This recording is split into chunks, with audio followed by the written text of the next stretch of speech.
जमलेल्या माझ्या तमाम हिंदू बांधवांनो, भगिनींनो आणि मातांनो,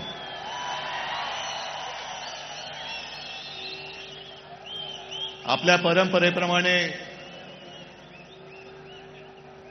सर्वांना दसऱ्याच्या पहिल्या प्रथम मी शुभेच्छा देतो. विजयादशमीच्या शुभेच्छा. आणि किती वेळा मी बोलायचं की अशी जीवाला जीव देणारी माणसं हेच खरं आयुष्यामधलं सोनं असतं. आणि म्हणूनच अनेक पक्षांचं आपल्या शिवसेना फोडण्याकडे लक्ष आहे.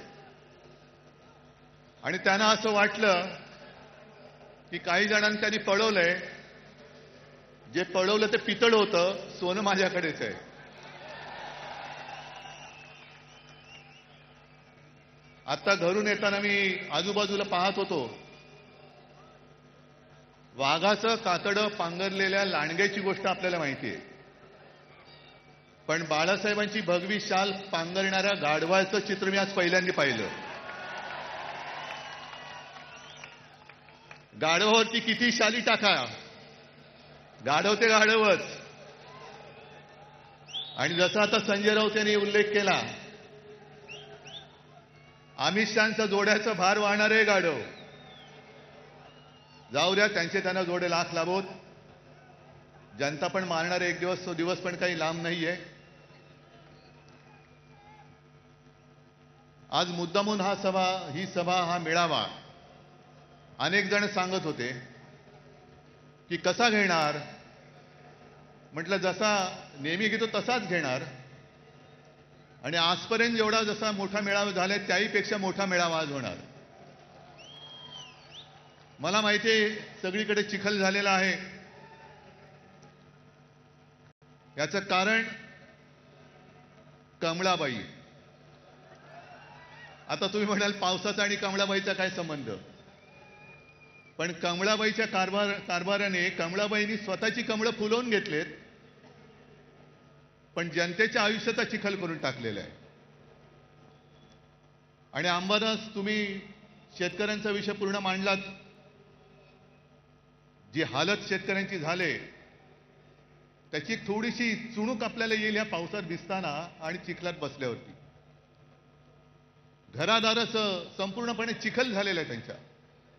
शेतकऱ्याची शेतजमीन तर वाहून गेलीच, पण घरादारामध्ये सुद्धा चिखल घुसलेला आहे. राहायचं कुठे. शेतकरी जो आपल्याला अन्नधान्य देतो, 2 घास देतो, तो शेतकरी आज विचारतोय की आम्ही खायचं काय. ही अशी परिस्थिती यापूर्वी कधी आलेली नव्हती. हे एवढं मोठं संकट.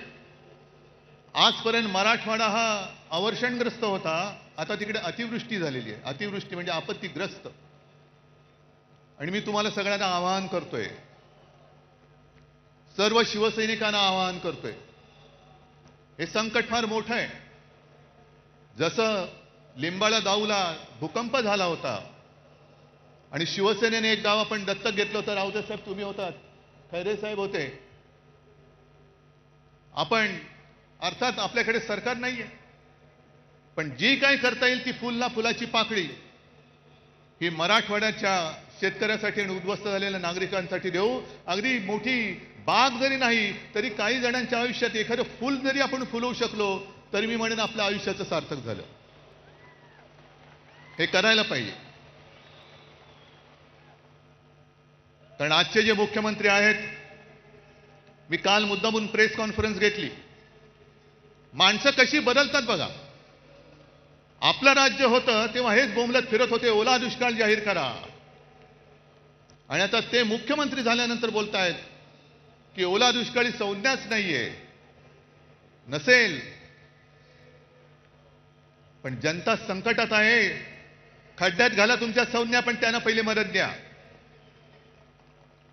मी कालही बोललोय, आधीही बोललोय, आजही परत बोलतोय की सगळे निकष बाजूला ठेवा आणि ज्यांचं नुकसान झाले त्या शेतकऱ्यांना हेक्टरी 50,000 रुपये मदत ही केलीच पाहिजे.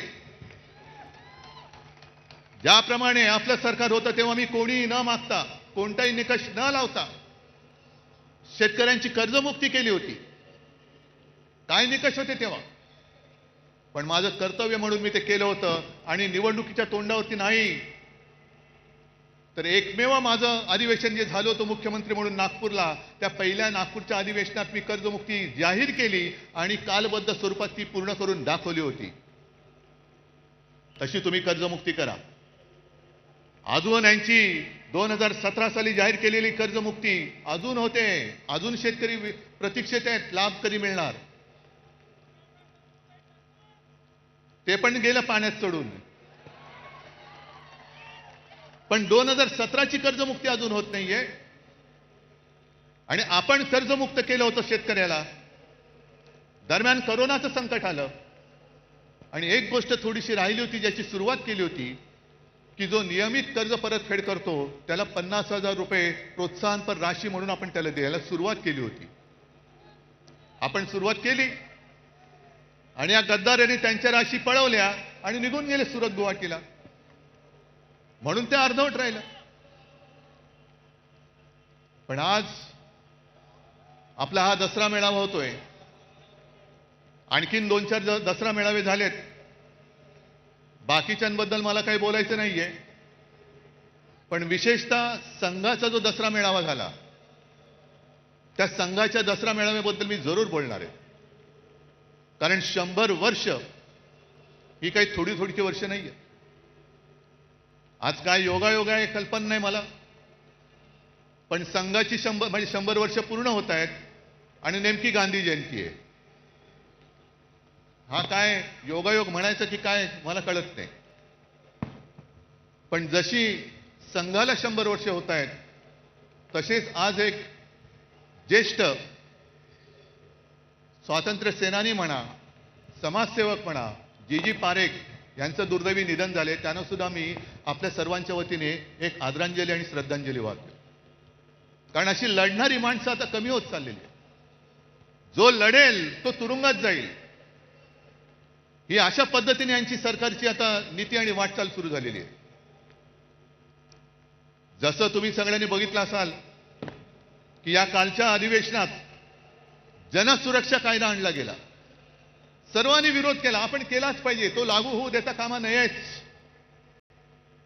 मुख्यमंत्र्यांनी आणि त्यांच्या चेलाचपाट्यांनी त्याची मखलाशी केली की हा कायदा असं काही एकट्यासाठी नाही.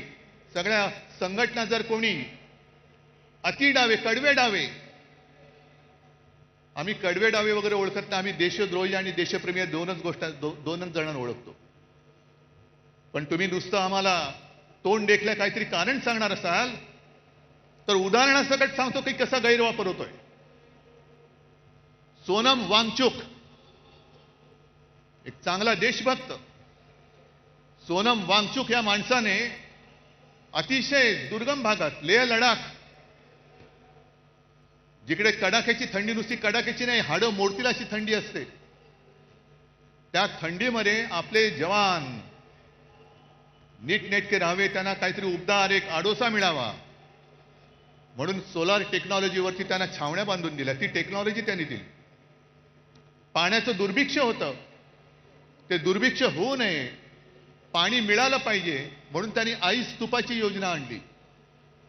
काल परवापर्यंत जे मोदींची स्तुती करत होते, पण त्यांनी आंदोलन सुरू केलं का? न्याय हक्कासाठी. लेह लडाखला न्याय हक्क मिळालाच पाहिजे. न्याय हक्क ही लोकशाहीतली मूलभूत गरज आहे आणि न्याय हक्कासाठी त्यांनी लढाई करत होते, करतायत. उपोषण चालू ठेवलं होतं, पण सरकार ढुंकून बघायला तयार नाही. मग पेटले सगळे. काय त्याला आता जेनझी जसं नेपाळमध्ये पेटले, लेह लडाखमध्ये रस्त्यावरती आले आणि मोदी बाबांनी त्यांना सरळ उचलून रासुकाखाली आत टाकून दिलं. जा, 1 वर्षाचा बाहेरच पडणार नाही. हा जनसुरक्षा कायदा, हम करे सो कायदा, तोच आपल्याला तोडून मोडून टाकायचा आहे. तोच तोडून मोडून टाकायचा आणि टाकलाच पाहिजे. कारण मोदींची स्तुती करत होते तोपर्यंत वांगचुक हे देशद्रोही नव्हते, पण त्यांच्यावरती आता आरोप ठेवले की तुम्ही पाकिस्तानमध्ये जाऊन आलात, एका शिष्टमंडळातनं ते पाकिस्तानला गेले होते म्हणून देशद्रोही म्हणून जर वांगचुक यांना अटक होणार असेल तर नवाज शरीफचा केक गपचूप जाऊन खाऊन येणाऱ्या मोदींना काय म्हणायचं ह्या सुद्धा प्रश्नाचं उत्तर आम्हाला मिळालं पाहिजे. न्याय हक्क मागणं हा या देशामध्ये देशद्रोह होतोय. आणि म्हणून काही वेळेला असं वाटतं की या सगळ्या कमळाबाईंनी चिखल करून ठेवलाय. जो म्हणतोय ते तुम्हाला आता कळेल. एक एक गोष्टी मी तुम्हाला सांगेन तसं. एक तर भाजप आणि प्रशासन सरकार चालवण्याचा सुतराम संबंध नाही, दुरान्वयाने सुद्धा संबंध नाहीये. 3 वर्ष मणिपूर जळतंय. आता काल परवाकडे मोदी मणिपूरमध्ये गेले. 3 वर्ष जळते मणिपूर. तिथल्या महिलांची धिंड निघते, धिंडवडे निघतात अब्रूचे. ना मोदी जायला तयार, ना दुसरे व्यापारी जायला तयार. पण एवढं करून मोदी गेले. आम्हाला असं वाटलं की मोदी काहीतरी तोडगा काढतील, ज्यांच्यावरती अत्याचार झाले त्यांना काहीतरी सांत्वन करतील. पण गेल्यानंतर त्यांचं भाषण आलं होतं. हसायचं की रडायचं. मणिपूरमध्ये गेल्यानंतर मोदीजीने भाषण केलं. मणिपूर के नाम में ही मणी है. ते तिकडे जाऊन कशाला बघायला पाहिजे? आम्हाला इथेही कळतं. म्हणून मराठी सक्तीची पाहिजे. मणिपूरमध्ये जाऊन तुम्हाला मणिपूरमधला मणी दिसला, पण मणिपूरच्या जनतेच्या डोळ्यातलं पाणी नाही दिसलं. तिथली जनता रडते, तिथली जनता आक्रोश करते. पण आमचे पंतप्रधान तिकडे जाऊन मणिपूर के नाम में ही मणी आहे. कशाला जाता मग तिकडे? ही जी यांची सगळी जी वृत्ती आहे, मला असं वाटतं काही वेळेला विचार केल्यानंतर की भाजप म्हणजे आता अमिबा झालेला आहे. अमिबा म्हणजे तो एक पेशीय प्राणी असतो, काय जीव असतो. तो सगळ्यांना शाळेमध्ये होता. अमिबा वाटेल तसा वेडा वाकडा कसाही पसरतो. जिकडे लागेल तिकडे युती करतो. झालं काम की इकडचा हात काढला तिकडे हात करतो, तिकडचा. पण एक पेशी मीच. शरीरात गेलं तर पोट बिघडतं. तसे समाजात घुसले तर शांती नाहीशी होते. म्हणून मी त्यांना अमिबा म्हणतोय. म्हणून अभिमा म्हणतोय. आणि आमचे जे मुख्यमंत्री आहेत, हे मुख्यमंत्री आम्हाला शिकवत आहेत. म्हणून मी बातमी घेऊन आलोय. इंडिया टुडेने सर्वे केलाय. तुमच्यापर्यंत आलाय? इंडिया टुडेने एक सर्वे केला की most popular CM across India. आता गेल्या 2-3 महिन्यातला सर्वे आहे. म्हणून मी त्याचं कागदच घेऊन आलेलो आहे. आपल्या वेळेला पहिल्या 5 मध्ये महाराष्ट्राचा मुख्यमंत्री येत होता. माझं कर्तृत्व नव्हतं, हे तुमचं सहाय्य होतं. महाराष्ट्राच्या जनतेचं कौतुक होतं, ते माझं नव्हतं. पण आज जो हा सर्वे झालेला आहे, आलेला आहे, त्याच्यामध्ये सगळ्यात पॉप्युलर उत्तर प्रदेशचे मुख्यमंत्री योगी, नंबर 1, 2 ममता, 3 चंद्रबाबू, 4 नितीश कुमार, त्याच्यानंतर स्टॅलिन, नंतर काय ते पिनारवी विजयन, व रेवंत रेड्डी, मोहन यादव, हेमंता विश्वकर्मा शर्मा आणि 10व्या याच्यावरती आमचे मुख्यमंत्री देवेंद्र फडणवीस. नशीब 10वे नाही तर फडणवीस म्हणून 20वे आले असते. येणार कसे? सगळी बजवतपुरी करून ठेवलेली आहे. काय केलं काय तुम्ही आजपर्यंत? आज सुद्धा बातमी आली की कुठल्या एका अधिकाऱ्याच्या ऑफिसमध्ये धाड टाकली. अधिकाऱ्याला पकडला रंगेहात.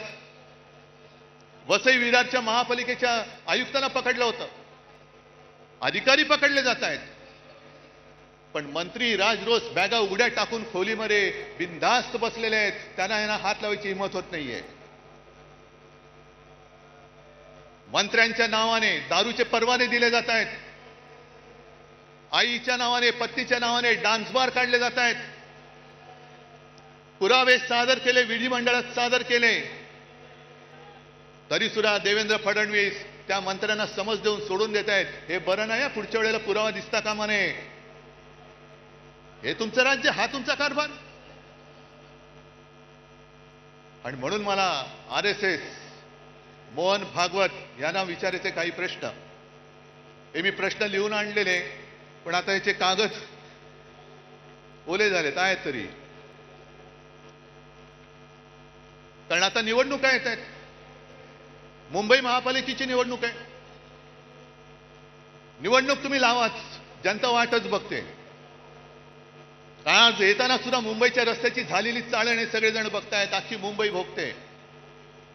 जरा कुठे पाऊस झाल्यानंतर तुंबणारी मुंबई, तुम्ही ते मेट्रो आणि मोनो चालू ठेवण्याच्या ऐवजी मुंबईमध्ये आता बोट सेवा सुरू करा.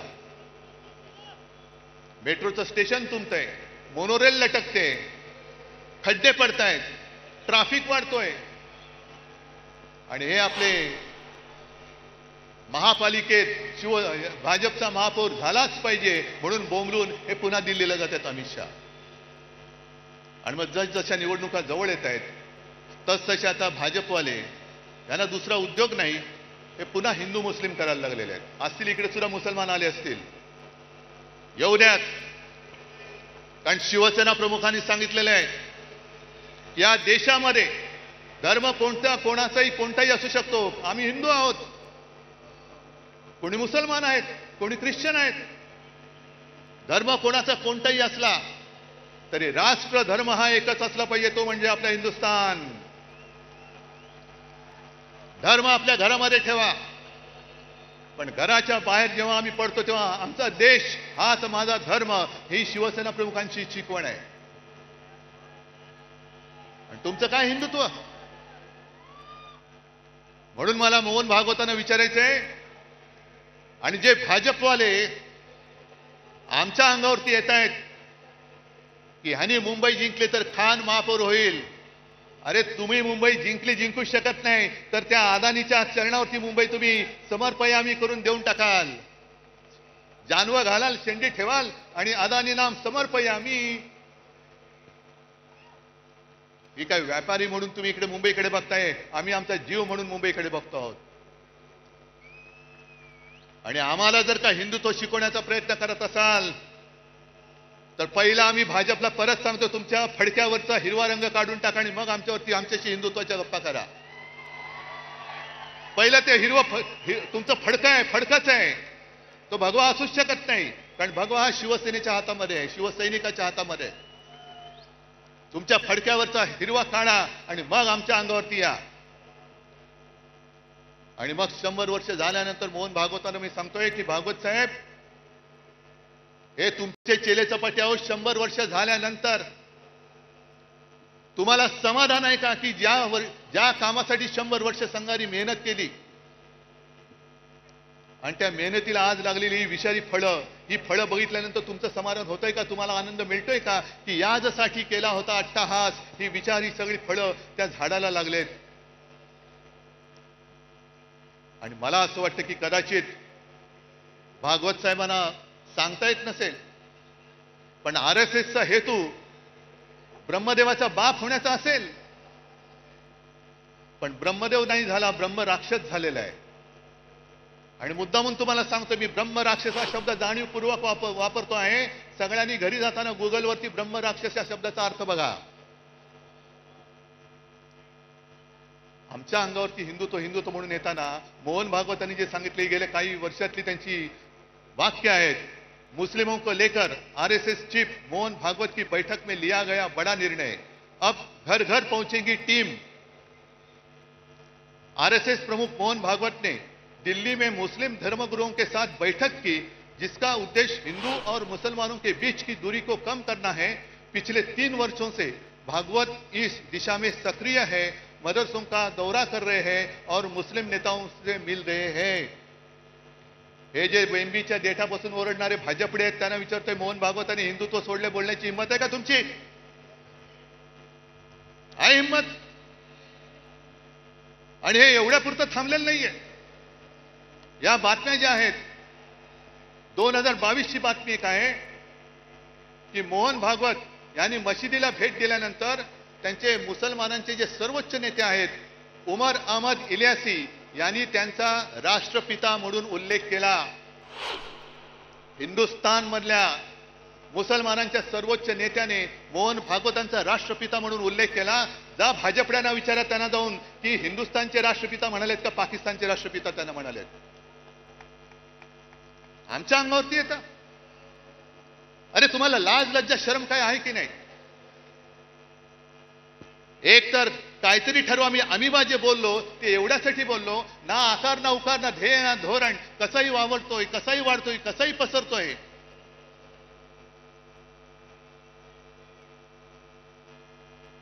आणि जरा थांबा, मला बोलू द्या, नाही तर इकडून वाचन करा.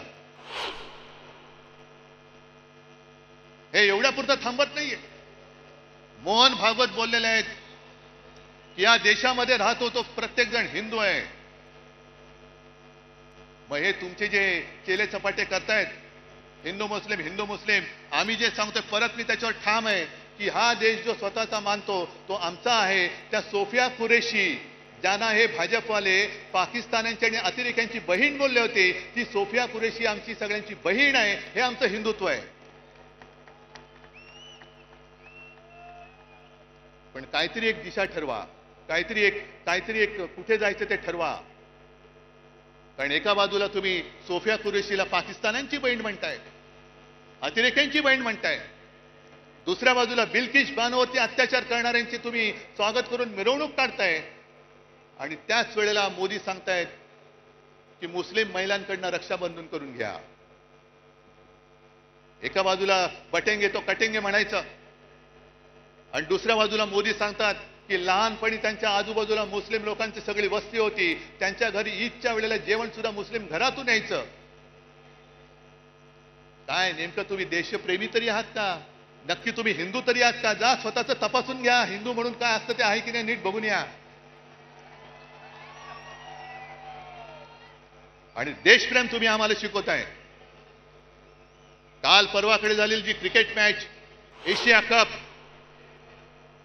तो जिंकल्यानंतर जो माणूस क्रिकेटची तुलना युद्धाबरोबर करतो तो माणूस बेशरम आहे. क्रिकेट आणि पाकिस्तान बरोबर कशाला थोतांड केली तुम्ही? ऑपरेशन सिंदूर तुम्हीच आम्हाला सांगितलं ना की पेहलगाम मध्ये धर्म बघून, धर्म विचारून गोळ्या घातल्या. हिंदू आहे घाल गोळी, हिंदू आहे घाल गोळी. एक तर तुमचं सरकार तिकडे 10 वर्ष बसले, तुमच्या देशामध्ये हिंदू सुरक्षित नाहीये. या देशामध्ये हिंदू धर्म विचारून गोळ्या घालणाऱ्या अतिरेक्यांच्या देशाबरोबर तुम्ही क्रिकेट खेळता. म्हणजे बाप देशप्रेमाचं नाटक करतो, ढोंग करतो आणि पोरगा क्रिकेट खेळतो. ही तुमची घराणेशाही. एका बाजूला तुमची नाचलेली कुजलेली सडकी ढोंगी घराणेशाही आणि दुसऱ्या बाजूला आमच्या ठाकरेंची घराण्याची परंपरा, ठाकरेंची घराणेशाही, ज्याचा मला अभिमान आहे. कशाला घराणेशाही बद्दल बोलता? आणि म्हणूनच तुम्ही किती जरी प्रयत्न केले तरी ही तुफान गर्दी, पाऊस पडतोय. आम्ही खुर्च्या बुडाखाली घेऊन बसणारी माणसं नाहीयेत. इकडे तर बघा, खुर्ची असली काय नसली काय, खुर्ची आम्ही घेतो डोक्यावरती.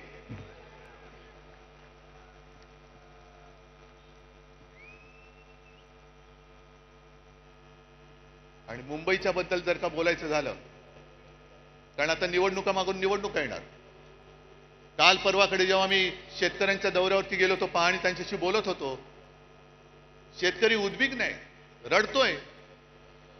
आणि काही जण मला येऊन बोलत होते की साहेब, तुमच्या काळात तुम्ही केलेली कर्जमुक्ती तशी आम्हाला पाहिजे, तुम्ही आम्हाला परत हवे आहात. म्हटलं आता दादा त्याच्यामध्ये जाऊ नकोस, पहिलं तुला संकटातून बाहेर काढावं लागेल. पण एक वाक्य बोलताना तो बोलून गेला, ते फार महत्वाचं आहे. म्हणून मी जी काल मागणी केली लाडक्या बहिणीबाबत, ती त्याच्यासाठी केलेली आहे. निवडणूक आल्यानंतर महिलांच्या अकाउंटमध्ये 1,500 रुपये टाकले गेले. आणि ही गोष्ट काही प्रमाणात आपण मान्य केली पाहिजे की महिला थोड्याशा नाही म्हटलं तरी जिकडे खायला अन्न नाही तिकडे 1,500 रुपये मिळत असतील आणि घरापुरते 1-2 रात्री मुलाबाळांना काहीतरी खाऊ देऊ शकत असेल तर महिला थोड्याशा नाही म्हटलं तरी अरे हे बरं चाललंय. पण तो शेतकरी बोलला की साहेब, ही भाजपची औलाद आहे ना, ही आता पगारी मतदार तयार करते, पगारी मतदार. आपल्याला महाराष्ट्राने ठरवायचंय की आपण भाजपचे पगारी मतदार होणार की स्वाभिमानी मतदार व्हायचंय, हे आता तमाम महिलांनी ठरवायचंय. कारण पंतप्रधान तिकडे बसलेत. आज माझी अशी अपेक्षा होती की सर्व कामं रद्द करून 1 फुल आणि 2 हाफ जे आपल्याकडे आहेत, मुख्यमंत्री आणि 2 उपमुख्यमंत्री, ते तिकडे दिल्लीत जाऊन बसायला पाहिजे होते की माझा महाराष्ट्र आज बुडतोय, अतिवृष्टीमध्ये भिजून चाललाय, जीवन उद्ध्वस्त झालेलं आहे. सगळे निकष बाजूला ठेवून केंद्राकडनं आम्हाला भरघोस मदत द्या, 10,000, 20,000, 25,000 कोटी रुपये आम्हाला द्या. पण पंतप्रधानांना प्रस्ताव पाहिजे. देवेंद्र फडणवीसांचा अभ्यास सुरू आहे. अभ्यास होईपर्यंत त्यांना माहिती आहे की लोक विसरून जातात.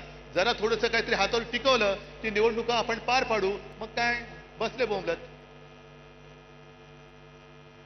बिहारमध्ये निवडणुकांच्या तोंडावरती पंतप्रधान तिथल्या महिलांच्या अकाउंटमध्ये 10,000 रुपये त्यांनी टाकलेत.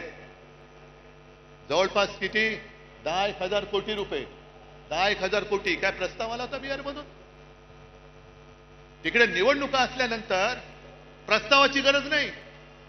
तुम्हाला मतं विकत घेण्यासाठी तुमच्याकडे पैसे आहेत, पण उद्ध्वस्त झालेल्या महाराष्ट्रासाठी द्यायला तुमच्याकडे पैसे नाहीत. हा माझा जाहीर आरोप आहे. गेल्या निवडणुकीत सुद्धा मोदी तिकडे गेले होते आणि लिलाव केला. बिहार के लिए मैं पैकेज देना चाहता हूं, कितना दे दूं? 50,000 दे दूं कि 70,000? 70,000 दे दूं कि 90,000? आणि करत करत करत 1.25 लाख कोटी रुपये त्यांनी तिकडे जाहीर करून टाकले होते. 1.25 लाख कोटी मिळाले की नाही मिळाले बिहारच्या जनतेला माहिती. म्हणजे तुमच्याकडे पैसे आहेत, पण तुम्हाला महाराष्ट्राला, तुम्ही महाराष्ट्रावरती अन्याय करताय. अन्याय तुमच्या मनामध्ये आहे. महाराष्ट्रावरती सूड घ्यायचंय तुम्हाला. हे जे राजकारण चाललेलं आहे, म्हणून मी जे काय म्हटलं की भाजप आणि सरकार यांचा सुतराम संबंध नाहीये. सुतराम संबंध नाहीये. याला प्रत्येक गोष्टीमध्ये महोत्सव साजरे करायचे. बचत महोत्सव, बचतोत्सव. जीएसटी कमी केला, लावला कोणी होता? नेहरूने लावला होता. नेहरूने लावला होता का जीएसटी? मग गेले 8 वर्ष तुम्ही लुटलात संपूर्ण देशाला. 125 लाख कोटी रुपये तुम्ही तिकडे खिशात घालून बसलात. म्हणजे मला तो राजेश खन्नाचा पिक्चर आठवला. कुठला तो आज का एमएलए का काहीतरी पिक्चर आहे. त्याच्याकडे काही हॉटेलवाले येतात आणि सांगतात की अमुक एका पदार्थाची किंमत वाढवायची. ते सगळे म्हणतात अहो किंमत वाढवली तर लोक बोंबलतील. तुले कितना चाहते हो? नहीं दुगना करना चाहता हूं. नहीं ठीक है आप तिगना कर दो, तिप्पट करा. सगळे आजूबाजू सांगतात हो तिप्पट काय लोक रस्त्यावरती उतरतील. आपण राजेश खन्ना मुख्यमंत्री असतो सांगू उतरने दो. लोग रस्ते पे उतरेंगे, आंदोलन करेंगे, तोडफोड होईल. मग लोक माझ्याकडे येतील. मग मी हॉटेलवाल्यांना बोलवीन आणि त्यांना सांगेन तिप्पट नाही तुम्ही दुप्पट करा. त्यांचंही काम झालं आणि आपलंही काम झालं. या पद्धतीने तुम्ही सरकार चालवताय. आणि मुंबई महापालिकेची निवडणूक जी मी बोलत होतो ती होऊनच द्या. मुंबई महापालिका सुद्धा यांनी कशी गहाण टाकलेली आहे. एक तर तुमचा ज्याच्याशी संबंध नाही ती सगळी कामं स्वतःकडे, स्वतःवरती त्याचं श्रेय घेत आहे. बीडीडी चाळ आम्ही केली. कुठे केली? बीडीडी चाळीचं भूमिपूजन मी केलं होतं. सोबत शरद पवार होते आणि आदित्यनी तिथे आणि त्याच्याबरोबर जितेंद्र आव्हाडांनी मेहनत केलेली आहे. मुंबईचा कोस्टल रोड आम्ही केला. अरे लोक माहिती आहे ना लोकांना स्वप्न कोणाचं आणि पूर्ण कोणी केलं.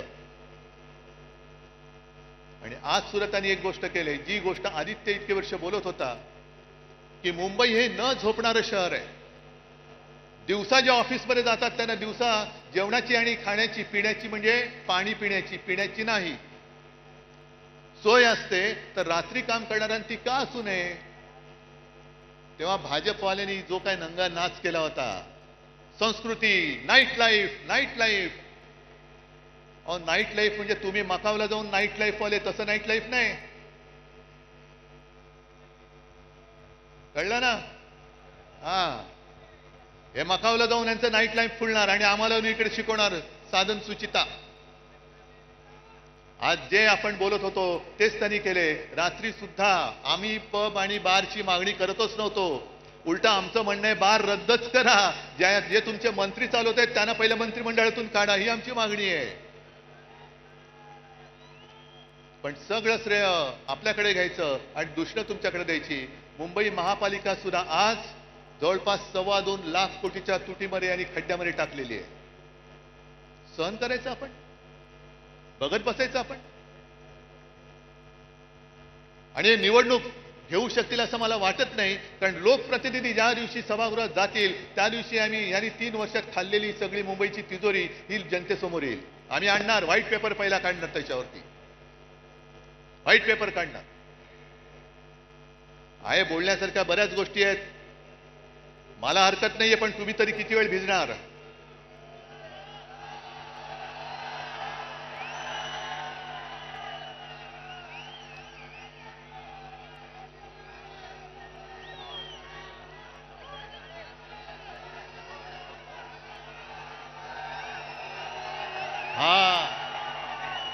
हा सैनिक, हा शिवसैनिक,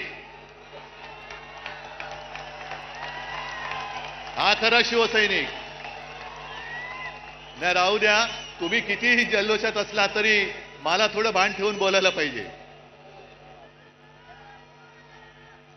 मग काही जणांची अपेक्षा आहे की उद्धव ठाकरे पुढचा कार्यक्रम काय देणार. आणि आत्ता कोण बोललं रे, उद्धव ठाकरे आणि राज ठाकरे एकत्र येणार का? अरे मग 5 जुलैला काय केलं होतं आम्ही? आणि तेव्हा मी बोललेलो आहे, आम्ही एकत्र आलोय ते एकत्र राहण्यासाठी. जिथे माझ्या मातृभाषेचा घात होत असेल तिथे मी मराठी माणसामध्ये फूट पडू देणार नाही.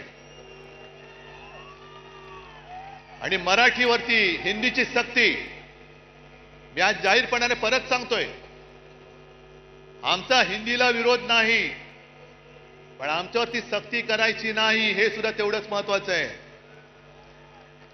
जी भाषावर प्रांतरचना झाली त्या प्रांतरचनेप्रमाणे प्रत्येक भाषेला एक प्रांत मिळाला. मग गुजराती लोकांना गुजरात मिळालं, बंगाली लोकांना बंगाल मिळालं, कानडी लोकांना कर्नाटक मिळाला, तमिळ सगळंच मिळालं, राजस्थान असेल, मध्य प्रदेश असेल, झारखंड असेल. तसा मराठी भाषेला महाराष्ट्र मिळाला. भाषावर प्रांतरचना झाल्यानंतर प्रत्येक राज्याला राज्याचं सरकार मिळालं, राज्याची राजधानी मिळाली. पण महाराष्ट्राला महाराष्ट्राची राजधानी मिळाली नव्हती. ती मुंबई, मराठी माणसांनी रक्त सांडून मिळवलेली मुंबई, ही जर का या व्यापाऱ्यांच्या खिशात जात असेल तर खिसा फाडून आम्ही मुंबई राखल्याशिवाय राहणार नाही. त्याच्यामुळे या ज्या काही कंड्या पिकवल्या जात आहेत, दसरा मेळाव्यात राज ठाकरे येणार का, उद्धव ठाकरे जाणार का, त्या सगळ्या मराठी द्वेष्टांना सांगतोय की तुम्ही आमच्या मराठीला हात लावून बघा, हिंमत असेल तर हात लावून बघा, हात जागेवर ठेवणार नाही. आमचं कोणाशी भांडण नाहीये. काय किती आतापर्यंत मारामाऱ्या झाल्या, आमच्या अंगावरती येऊ नका. जे शिवसेना प्रमुखांनी शिकवलंय, एक तर कोणाच्या अंगावर जायचं नाही, पण कोणी अंगावर हात उचलला तर तो हात जागेवर ठेवायचा नाही. आणि तीच शिकवण घेऊन आम्ही पुढे चाललेलो आहोत. आम्हाला कोणाचं उणं दोणं काढायचं नाहीये. पण विशेषतः मी 2 महत्वाच्या गोष्टी ज्या तुम्हाला सांगितल्या, एक म्हणजे भारतीय जनता पक्षाला मी आज इशारा देतोय की हिंदुत्वावरनं आमच्या अंगावरती येऊ नका. तुमच्या सगळ्या टोप्या घातलेले फोटो मी त्याचं प्रदर्शन लावल्याशिवाय राहणार नाही. एक काहीतरी मोदीजींना विचारा, मोहन भागवतजींना विचारा की हे तुम्ही करताय हे या दिशेने जायचे काय थोतांड आहे. आणि आम्हाला प्रश्न विचारण्याच्या आधी तुम्ही तुमच्या नेत्यांना प्रश्न विचारा की ती पटेंगे तो कटेंगे कधी करायचं आणि राखी कधी बांधायची.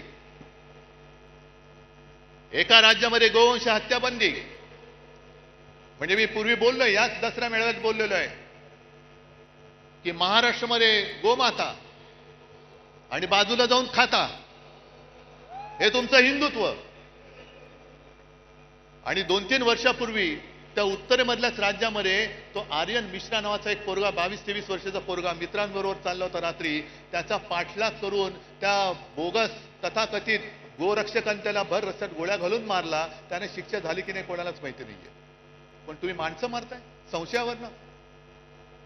गोमांसाची तस्करी करतोय म्हणून तिकडे मारायचं आणि इकडे गोमांस जाऊन खायचं, ही कुठली पद्धत आहे तुमची? जे नॉर्थ ईस्ट आहे, जे किरण रिजिजू आहेत, त्यांनी सुद्धा सांगितले तिथल्या त्यांच्या प्रदेशाध्यक्षांनी सांगितले की ते त्यांच्या राज्यामध्ये गोमांस खातात. मग ते तुमच्या पक्षात अजून कसे ठेवले? त्यांना काना लात मारून घालून टाकत. त्याच्यामुळे एकदा काय ती व्याख्या ठरवा, चौकट ठरवा. पण तुम्ही हिंदुत्वाचं ढोंग आणि देशभक्तीचं सोंग हे आता सोडा. मी भाजपला प्रेमाने सांगतोय, प्रत्येक वेळेला काय आग पाखड करण्याची गरज आहे अशातला भाग नाही. एक तर नशिबाने तुम्हाला संधी मिळालेली आहे, त्या संधीचं सोनं करा. हा आता सगळा चिखल केला ना, तो चिखल करू नका. कारण ही संधी फार मोठी आहे, ही कोणाला मिळत नाही अशी संधी. आणि त्यावेळेला म्हणजे जनता पार्टीच्या वेळेला शिवसेना प्रमुखांनी काढलेले कार्टून मला आठवते. कारण इंदिरा गांधींनी आणीबाणी लादली होती, अनेक जण तुरुंगात गेले होते. काही जणांनी तुरुंगात जाऊन इंदिरा गांधींनी पत्र सुद्धा लिहिली होती की आता आम्ही तसं करणार नाही, आमची पूर्ण संघटना की तुम्ही म्हणाल तसं आम्ही देशसेवेला वाहून टाकू.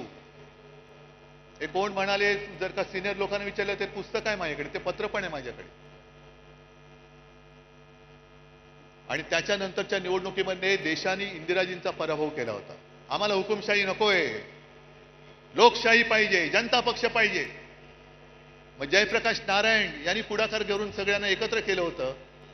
मोरारजी देसाई गुजरातमध्येच जन्मलेले, त्यांना पंतप्रधान केलं आणि 2.5 वर्षात सरकार कोसळलं.